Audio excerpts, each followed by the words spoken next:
Welcome to Transformative Principal, where you learn how to be a transformative principal by listening to amazing leaders tell their stories. I'm your host, Jethro Jones. You can follow me on Twitter at Jethro Jones. And please like the Facebook page for this podcast, facebook.com/Transformative Principal. Transformative Principal, episode 85, #Principal PLN. This week, I am honored to have had the chance to sit down and talk to Theresa and Jessica Johnson about the new book that they wrote with Dr. Spike Cook about being breaking out of isolation. And this is a great interview. I think it's going to be a great book. I've already pre-ordered my copy. I hope that you have as well. You're going to learn a lot from this. Sadly, Dr. Spike Cook could not be with us the day we recorded this, but his voice is a prominent voice on the Principal PLN podcast that I hope you listen to as well. And I hope that you will take some time to pre-order this book and break out of isolation yourself, which is obviously what you're doing because you are reaching out and listening to this podcast. So thank you for your support. I truly appreciate it.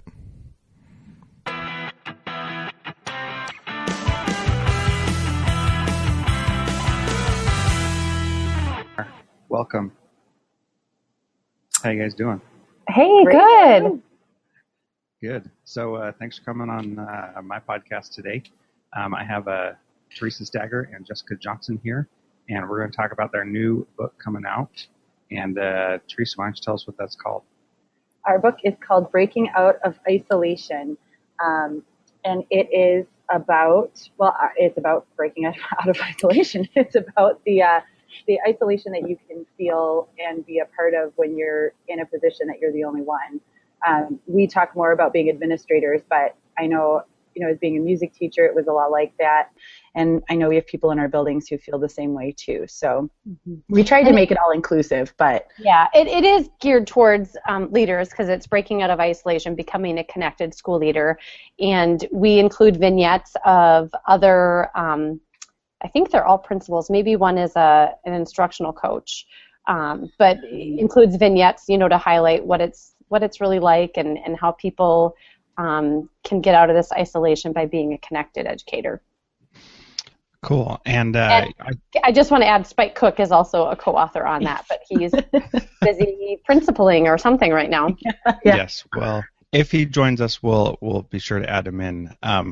It's an honor for me to speak to you guys because I think you guys are probably obviously the perfect people to write this book because you definitely broke out of isolation. And when I first heard the title for it, I thought, why are they writing a book about isolation in leadership? Because they are certainly the opposite of that. They're definitely not isolated. They have a successful podcast. They connect with each other and with many others very often, and it doesn't seem like a very good idea to write a book about isolation for these people.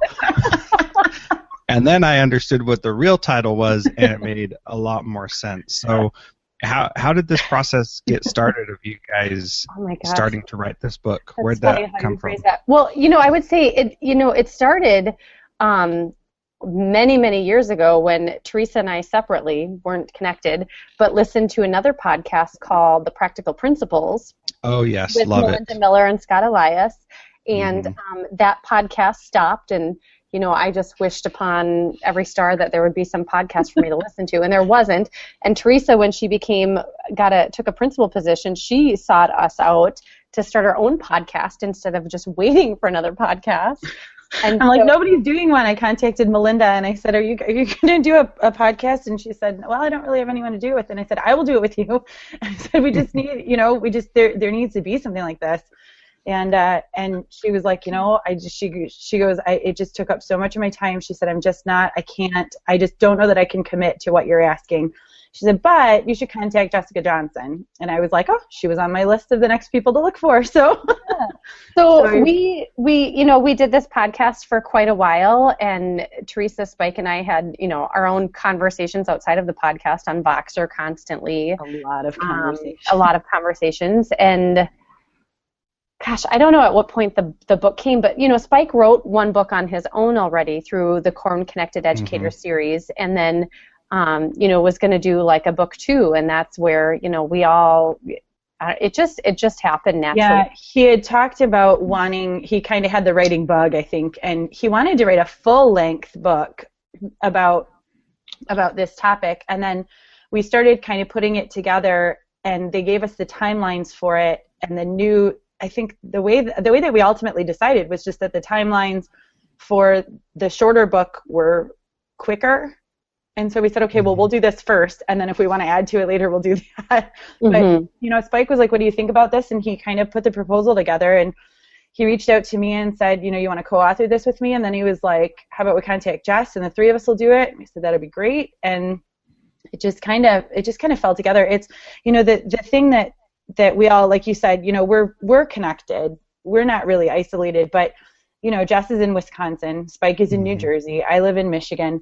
And so although we can connect with each other on a daily basis, some of the isolation, which we talk about in the book too, is that of being a connected educator, because sometimes being connected can be more isolating because you are, we have all of these friends and colleagues and people that we can ask for support in other places, but there's no one right next door, down the street, or in the district that you're working in. Yeah, because you're known as the crazy Twitter lady. That's right. You're the only one doing what you're doing.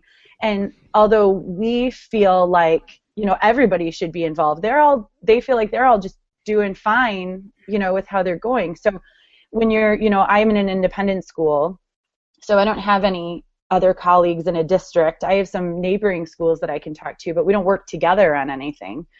So it can be, it can be really tough. Even in being connected, there's an isolation that you don't really think about, and so we touch on that too. And I want to ask you more about that, but I also want to just recognize that the Practical Principles podcast that also inspired me greatly, and when they stopped doing it, I also felt that void, and I was like, "Come on, somebody do a podcast for principals," and I kept looking, and there wasn't one. And I think that we started our podcast at just about the same time. I think so, yeah. And I was like, well, if nobody else is going to do it, then I just better do it, because that was too valuable for me as an aspiring principal and as a assistant principal to not have that that information. So I'm just super grateful for Scott and for Melinda for taking laying the groundwork for us to be able to do this and helping set the example. And I just think that's really amazing. And I didn't want to go on without recognizing that. Yeah. No, absolutely. We just couldn't get enough of Scott and Melinda. I know, right? It was like Ross and Rachel back in the day, but without the romance part. Oh my God, I can't wait to tell them. What's gonna happen next? And then he just leaves. Yeah. You're like, what's happening? Yeah, so anyway, it's just amazing. When I finally got to interview Melinda for my podcast, I felt like I was talking to an old friend, but she didn't know me from Adam, and I was like, no, remember that one time when you were like, anyway, just really fun. So Theresa and I get to meet her in person in a couple of weeks at Ed Camp Leader, so we're very excited. And we get to meet each other in person in a couple of weeks. Yeah, for the first time. So that's always exciting. That's pretty cool. So let's talk a little bit more about that connected educator feeling alone and feeling isolated. Why do you think that is the case? Why do we struggle with that? I think some of just myself alone. I think part of the struggle is that when you're connecting with people who are all across the country, you've got all of these amazing ideas, and you've got all of this constant stream of support and new ideas and things that are coming through, and so you just want to jump on those and implement some of them, and you know that it works because it's working in other places, and like you said, you feel like you're talking to an old friend when you're speaking with some of these people, even though you've never met in person. You feel like this person can help me get done what I'm trying to get done. But then when you go back and you try to implement it, even though you're taking it from a place where all of these people know about it and all of these people understand it, you're putting it in a brand new place where everyone goes, wait, you got that idea on Twitter? Hold on, time out. And then you have to kind of, it's almost like trying to have to re-explain it when it's already been explained. And then it makes you feel like you're the crazy Twitter lady, like you're the only person who knows what's going on in this situation. It really is. It's its own subculture, no different than, fans of a certain sport talking about the game last night, or, people watching The Walking Dead or Game of Thrones talking about it. And if you've never seen the TV show, like, you can't participate in that conversation because you don't know what they're talking about. That show sounds stupid. You'd never watch that. But until you turn that show on and start watching it, that you don't have that experience to share, with them. And it's hard for people to jump in. And I'm the crazy Twitter lady. And unfortunately, as opposed to, because I think that's a great analogy, Jess, with the TV shows and things like that, but as opposed to, my husband watches Game of Thrones, and I don't get it. I don't. I've been watching this last season with him, and I think because I just jumped in this season, I just don't understand it. There are so many storylines, and I don't know them. But I can go back to the beginning and rewatch it. Whereas when people are becoming new in this, there's already, this subculture has already been established. And although there are new people coming in all the time, you have to just jump in and start swimming. Mm-hmm. And that can be really tough. You can't just, put on the training wheels like you're going back to season 1, episode 1, and just go along when you get there. When you're trying to become connected, you just have to go. And that can be tough too. Mm-hmm.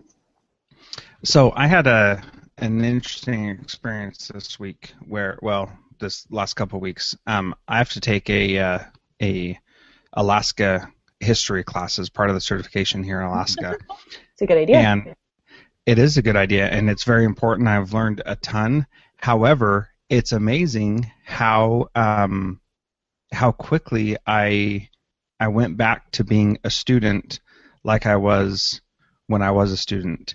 And I've learned more since I joined Twitter in 2008 or something like that, and learned more in that time and in my own way than I ever learned in my master's program and my undergrad program. I just learned so much more. And being a student and being forced to learn in this different way that doesn't really help me, but just helps the teacher grade my assignments easier, right, is really difficult and weird for me now because it's been so many years since I've been in a traditional situation. Learning environment.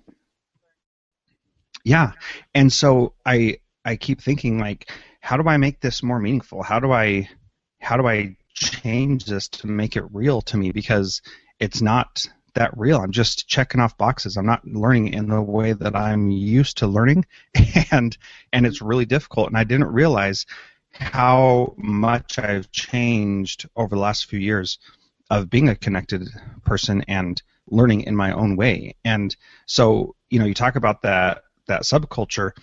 That's how I've started to define learning, and now going back to a classroom environment is, just very difficult for me. And it can be very frustrating for ourselves, either as a student or, just sitting in a conference even, or, a training, or, working with our colleagues when they're doing it the same old way that they've always done it because that's the way they've always done it. It is so frustrating to see that because there's different and better and more engaging, but you can't make people change. You can't make them join that subculture. They have to do it and try it and want to be a part of that themselves. You can talk, until you're blue in the face, and they still, they're not going to get it until they do it themselves. You can't make people join that.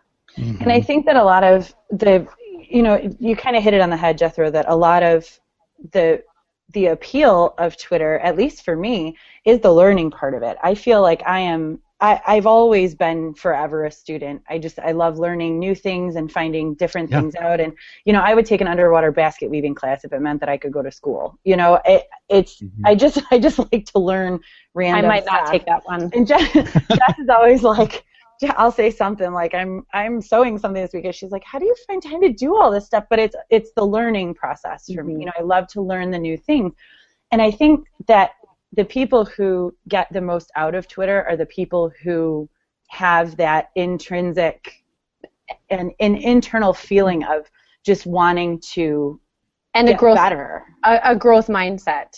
For sure. I don't think I've met anybody in my PLN who has a fixed mindset, Right. But I can think of many people with a fixed mindset who do not read professional books, do not go to conferences, will not get on Twitter because that sounds stupid. Right. Yeah, absolutely. So what's your advice to people who do feel isolated? How do they deal with that? Is that just a part of being a connected educator, or what's your advice there? Are you talking about people who are isolated who aren't connected yet, or people who are? People who are. Because Because they're the ones who are listening to this, right? That's a good point. Yeah. So how do we help the others them don't know what a deal with podcast that? is. Right. I think it's just to be mindful of that there is that subculture that you do isolate yourself. For example, I just went to a conference and I was so excited to go to have dinner with some people that I chat with on Twitter, but I also had to be mindful of the fact that my colleagues were going to be there and they had no idea who these people were and they weren't connected, and I had to calm myself down and then go and sit back down with my own colleagues and have conversations with them. So it's to be mindful of that, to not, turn yourself into that clique and not pay attention to the people who you do work with. Yeah, those the people who are physically with you every day. Yeah, I think that's good advice, and I'm taking a team of teachers to this Model Schools conference, and by the time this gets published, it'll be a while ago. I took teachers to a Model Schools conference, and it's I'm really excited to go, and I'm going to meet people that I've never met in person, and I'm really excited for that. But at the same time, my team doesn't know who any of these people are, and it's going to be pretty isolating for me to say, hey, let's go chat with my best bud over here that you have no idea who they are, and it's probably going to be uncomfortable if I do that too much. Now I'm going to push them and say, let's go meet this person and talk to them and try to establish a relationship with them. But I think that's a worthwhile thing to do. And, they may not jump on it like I am, but that's okay. Yeah, I had a similar situation back in February. I took my whole staff to a conference that someone that I follow on Twitter. His name's Larry Baker. He's an assistant principal at a school by me, and they put on a tech conference. Last year started it, and then this year. And this year he wanted to do an administration strand for the people who were going. So he reached out to me and said, would you consider presenting a couple things while your staff is there? I said, absolutely. So when my staff got the listing of all of the things that were being offered, they noticed that I was presenting. And they were like, aren't you scared? Isn't it? How did that happen? And I was like, well, I do this kind of a lot. You don't really know, but I do. I said, and it's not scary. I said, but he reached out to me. They were like, well, how would he know to reach out to you? And so then you get into this, well, we follow each other on Twitter, and we've kind of, and it's all like, it's very foreign. And so, at the same time, it's exciting because you're like, oh, come meet this person. I've known this. Well, how did you meet this guy? I met this guy online. Come visit this guy that I met online. That doesn't sound creepy at all.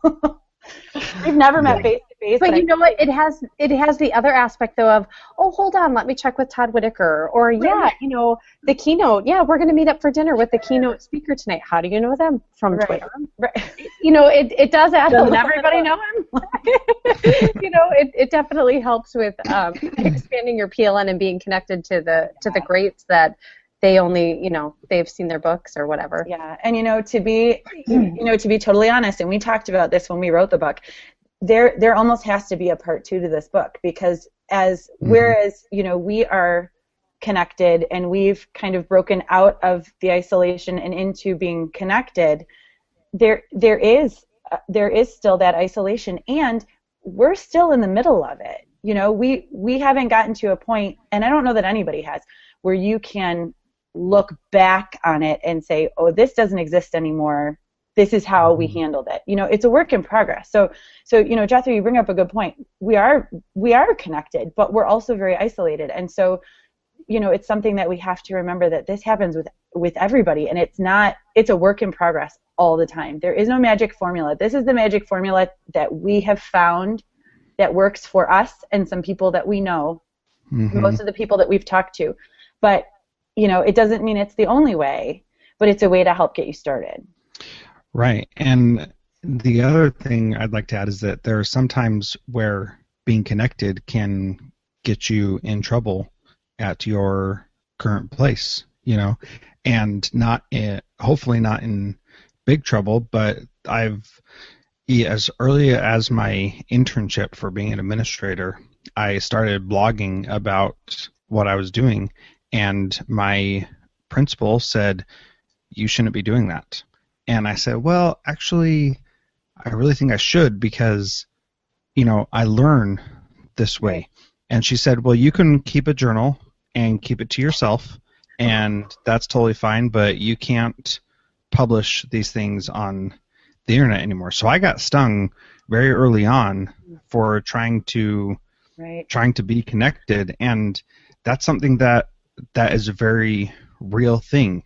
Do you talk about that, or what are your thoughts about? Yeah, well, those yeah, situations? because that's another part of the isolating factor of being connected, is that you want to blog and reflect publicly, but you have to be cautious in how you say it, and what stories you tell. Is this a story that could narrow it down to that specific teacher that you're having the issue with, or that specific student or parent? So you do have to be careful in how you share publicly. And, in terms of just tweeting, too, if you wouldn't say it to your boss, to a parent, to the board president, to the person that you're talking about, then you shouldn't be tweeting it, because it's out there and anybody can find out.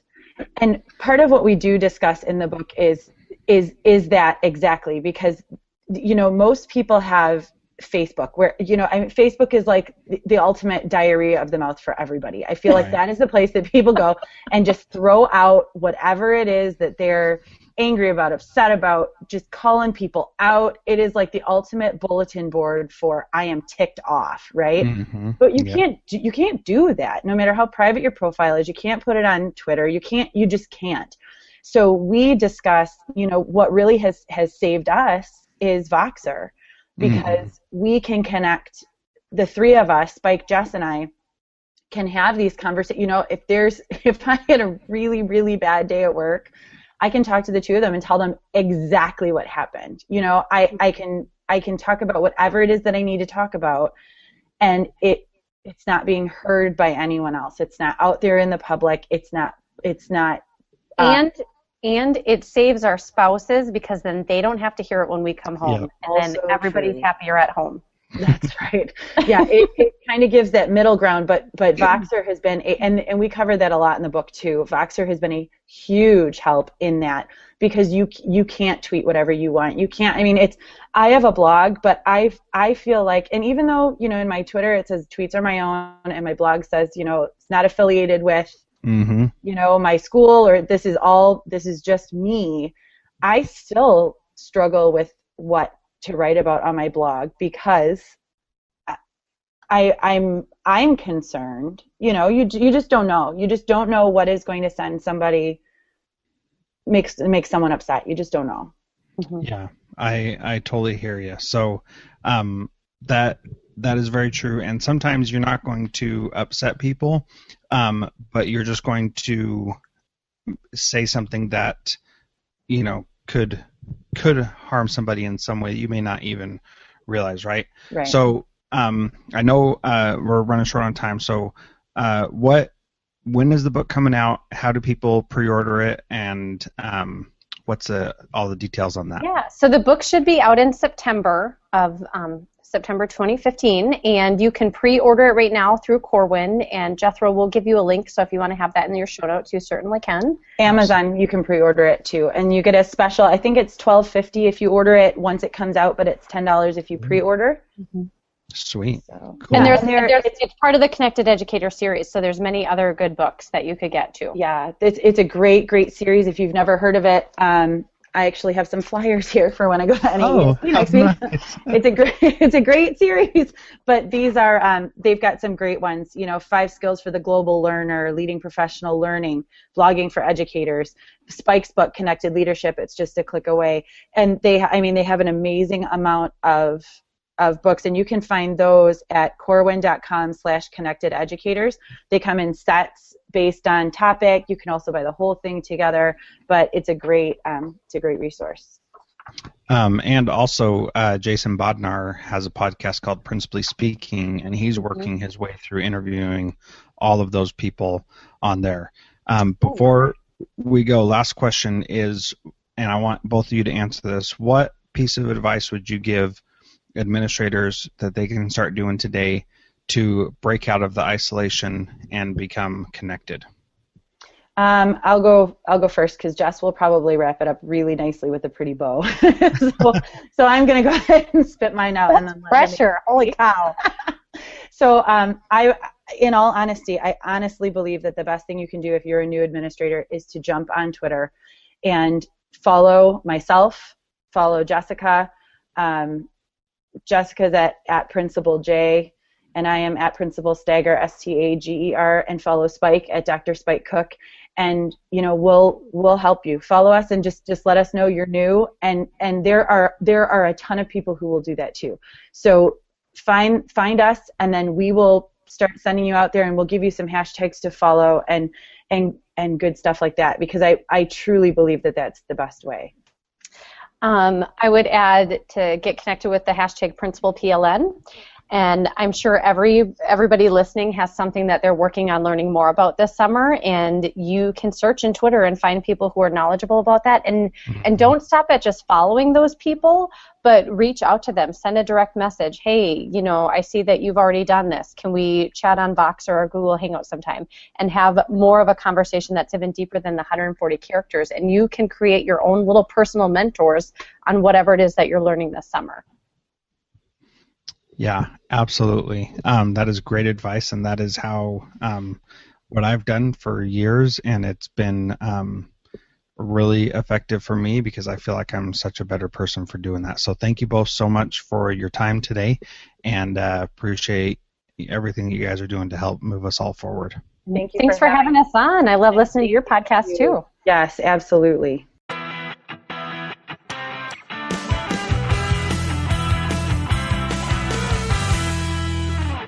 As you have heard by now, I have joined the Edu Podcast Network, the podcasters network for educators by Mr. Nessie.